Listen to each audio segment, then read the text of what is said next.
Samedi avant l'aube dans la ville de Gaza, une distribution d'aide alimentaire qui tourne au drame.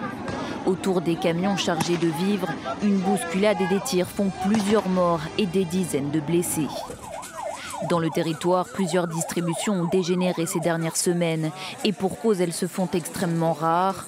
Strictement contrôlée par Israël, l'aide humanitaire entre au compte-gouttes depuis le sud de la bande de Gaza. Entre le 1er et le 22 mars, un quart des 40 missions d'aide humanitaire dans le nord de Gaza ont été refusées.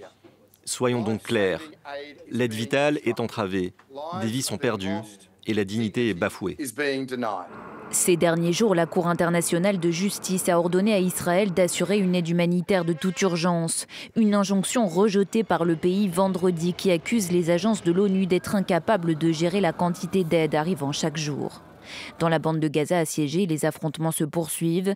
Ce samedi, l'armée israélienne a déclaré avoir frappé des dizaines de cibles dans le centre de Gaza. La manière dont Israël continue de mener les hostilités revient à l'utilisation de la famine comme méthode de guerre, ce qui constitue un crime de guerre. Selon l'ONU, la majorité des 2,5 millions d'habitants du territoire sont désormais menacés de famine. Malgré une résolution du Conseil de sécurité exigeant un cessez-le-feu, les combats n'ont pas baissé en intensité.